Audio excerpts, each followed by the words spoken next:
Students ये NCERT exercise problem 2.67 from page number 73 of structure of atom है right. तो ये क्वेश्चन हमारे पास दो पार्ट्स में गिवन है। फर्स्ट की स्टेटमेंट देखते हैं, how many sub shells are associated with n equal to 4। Orbit 4 आपके पास गिवन है और आपने बताना है कि इस ऑर्बिट 4 में कितने सब शेल्स प्रेजेंट है। Second question, how many electrons will be present in the sub shells having ms value of -12 for n equal to 4। ठीक है, हमारे पास जो स्पिन क्वांटम नंबर है, ठीक है, वो दो वैल्यू की फॉर्म में एग्जिस्ट करता है। ठीक है, अगर तो जो इलेक्ट्रॉन है वो क्लॉकवाइज रोटेट करता है तो उसकी स्पिन +12 आती है, अगर वो एंटी क्लॉक रोटेट करता है तो उसकी स्पिन -12 आती है। आपने बताना है कि जो ऑर्बिट 4 है इसमें कितने इलेक्ट्रॉन्स ऐसे हैं जिनकी स्पिन हमारे पास -12 आएगी, मतलब कि वो एंटी क्लॉकवाइज रोटेट करेंगे राइट। सो सबसे पहले हम क्वेश्चन ए देखते हैं। सो ए में हमने नंबर ऑफ सब शेल्स बताने हैं। इसके लिए हमारे पास रूल कौन सा यूज होता है, ठीक है, कि हमारे पास n की वैल्यू अगर 4 आ रही है, ठीक है, और सब शेल के बारे में हमें l that means azimuthal quantum number बताते हैं। तो इसकी वैल्यू 0 to n-1 आती है राइट। सो एजीमुथल क्वांटम नंबर के अकॉर्डिंगली अगर n की वैल्यू हमारे पास 4 है तो l की वैल्यू कितनी हो जाएगी, 0 to 4-1 हो जाएगी। सो 0 to 4-1 3 आ गया। दैट मीन्स कि मेरे पास जो सब शेल्स होंगे वो 0, 1, 2 और 3 प्रेजेंट होंगे। अब ये जो सब शेल है, ठीक है, इन्हें हम डिफाइन कैसे करेंगे ऑर्बिटल की फॉर्म में, इसकी बात करते हैं। सो अगर तो मेरे पास L की वैल्यू 0 आती है राइट, सो ये जो सब शेल होगा, या आप कह सकते हो कि ये जो ऑर्बिटल्स होंगी, ठीक है, इसे हम S कहेंगे राइट। सो S सब शेल कह सकते हैं या फिर S ऑर्बिटल कह सकते हैं। अगर L की वैल्यू 1 आती है तो सब शेल P प्रेजेंट होगा, ठीक है, और इसमें जो ऑर्बिटल्स होंगी उनको हम P ऑर्बिटल्स कहेंगे। अगर L की वैल्यू 2 आती है तो ये D सब शेल होगा।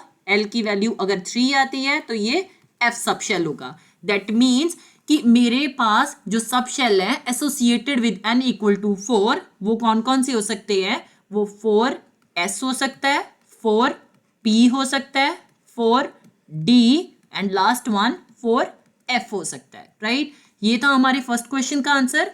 अब हम सेकेंड क्वेश्चन देखते हैं, how many electrons will be present इन दी सब shells having ms value of -12।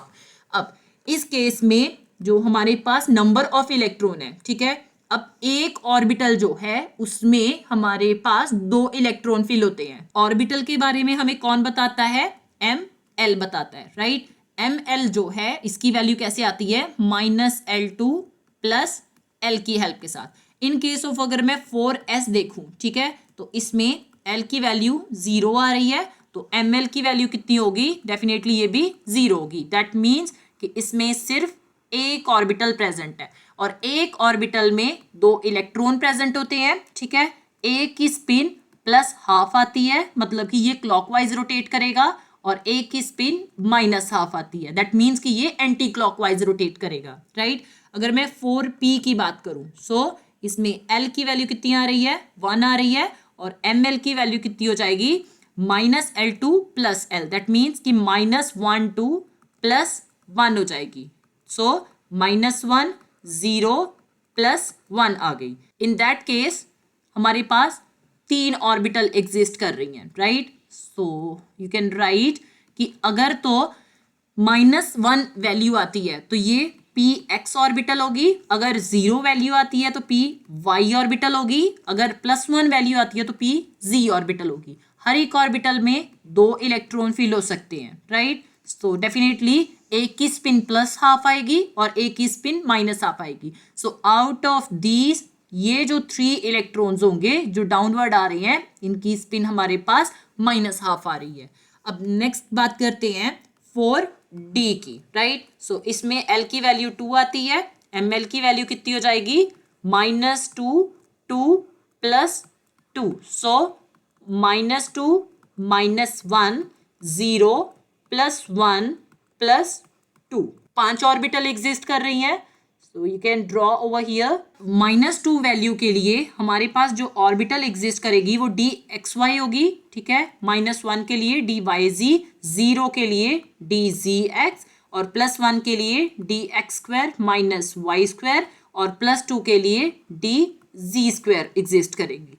अब हर एक ऑर्बिटल में हम 2 इलेक्ट्रॉन फिल कर सकते हैं, राइट। सो ये 2 इलेक्ट्रॉन्स में से एक की स्पिन +½ आएगी और एक की स्पिन -½ आएगी। दैट मीन्स कि जो डाउनवर्ड आ रहे हैं, ठीक है, इनकी स्पिन जो है हमारे पास -½ ऑब्जर्व हो रही है, राइट। सो ये 5 इलेक्ट्रॉन जो है -½ स्पिन लेके चलेंगे। अब हम बात करते हैं लास्ट ऑर्बिटल की, दैट इज 4f। इस केस में L की वैल्यू 3 आ रही है और ML की वैल्यू कितनी हो जाएगी, -3 2 +3। That means -3 -2 -1 0 +1 +2 +3। 7 ऑर्बिटल्स एग्जिस्ट कर रही हैं, तो अब 7 ऑर्बिटल्स ड्रॉ कर लो। ये जो हमारे पास f ऑर्बिटल्स आती हैं, ठीक है, इसकी ये जो वैल्यू है, ठीक है, इसके अकॉर्डिंगली आपको ऑर्बिटल्स के नाम याद करने की जरूरत नहीं है, वैसे मैं बता देती हूँ, ठीक है। सो अगर तो मेरे पास -3 वैल्यू आती है, ठीक है, ml की, इन दैट केस हमारे पास जो ऑर्बिटल एग्जिस्ट करेगी fy 3x² -y² ऑर्बिटल होगी, ठीक है। अगर -2 वैल्यू आती है, so in that case fz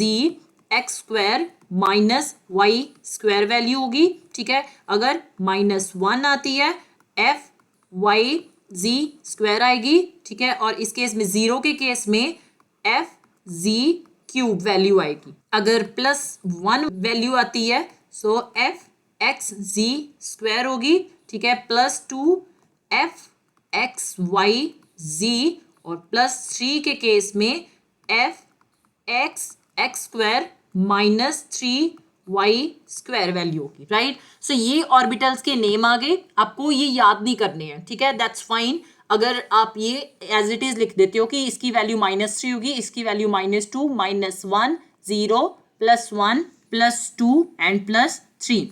अब इनमें भी हमारे पास 2 इलेक्ट्रॉन्स फिल होंगे, राइट। सो इन 2 इलेक्ट्रॉन्स में एक इलेक्ट्रॉन जो है उसकी +½ स्पिन आएगी और एक की स्पिन जो है वो -½ होगी, राइट। सो डेफिनेटली ये 14 इलेक्ट्रॉन्स में से 7 इलेक्ट्रॉन्स जो हैं उनकी स्पिन -½ होगी। सो आप टोटल काउंट कर सकते हो कि f ऑर्बिटल में जो हमारे पास -½ ms वाली वैल्यू है वो 7 इलेक्ट्रॉन्स की आ रही है।